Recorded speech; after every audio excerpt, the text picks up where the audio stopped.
Hi అండి, welcome back to హైస్ట్రీ lakhs. ఈరోజు వీడియోలో తోటకూర మామిడికాయ కర్రీ ఏ విధంగా ప్రిపేర్ చేసుకోవాలో తెలుసుకుందాం.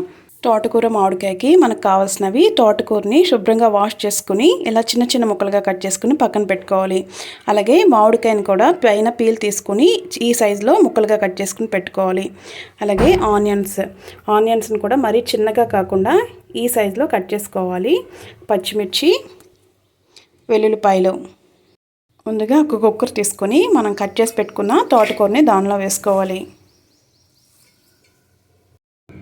అలాగే మామిడికాయ ముక్కలు, వెల్లుల్లిపాయలు,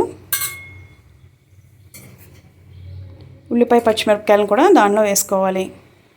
ఉల్లిపాయ ముక్కలు వేసుకున్నాక ఇప్పుడు దీనిలోనే సాల్టు, అలాగే పసుపు, అలాగే కూరకు సరిపడా కారం కూడా వేసుకోవాలి.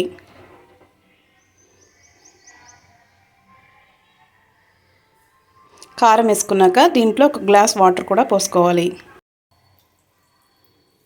కుక్కర్ మూత పెట్టుకుని స్టవ్ వెలిగించి 3 విజిల్స్ రానివ్వాలి.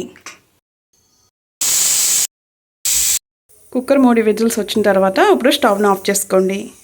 చల్లారాక ఇలా మూతను తీసుకుని ఇలా పప్పు గుత్తితో మెత్తగా మెదుపుకోవాలి. ఇప్పుడు దీనిలో కొద్దిగా బెల్లం కూడా వేసుకుని మరొకసారి మెదుపుకోవాలి. కొద్దిగా బెల్లం వేసుకోవడం వల్ల తోటకూర అనేది కారుగా లేకుండా టేస్ట్ చాలా బాగుంటుంది. ఇప్పుడు దీనికి తాలింపు చేసుకుందాం. స్టవ్ వెలిగించి ఒక గిన్నె పెట్టుకుని దానిలో కొద్దిగా ఆయిల్ వేసుకోవాలి. ఆయిల్ హీట్ అయ్యాక తాలింపు దినుసులు కూడా వేసుకోవాలి. ఆవాలు, జీలకర్ర, శనగపప్పు, మినపప్పు, అలాగే 2 వెల్లుల్లి రెబ్బలు, కొద్దిగా ఇంగువ కూడా వేసుకుని తాలింపు చేసుకోవాలి.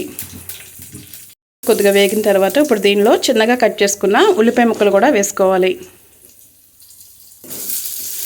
ఇప్పుడు ఈ ఉల్లిపాయ ముక్కలు కూడా 2 నిమిషాలు వేగనివ్వాలి. వేగనియండి. దీంట్లో తోటకూరను కూడా వేసుకుని మరొక 2 నిమిషాలు స్టవ్ మీద ఉడికించుకోవాలి. కూర రెడీ అయిపోయిందండి. ఇప్పుడు మనం స్టవ్ ఆఫ్ చేసుకుందాం. చూసారు కదండి, తోటకూర మామిడికాయ కూర ఏ విధంగా ప్రిపేర్ చేసుకోవాలో. ఈ కర్రీ పుల్లగా చాలా టేస్ట్గా ఉంటుందండి.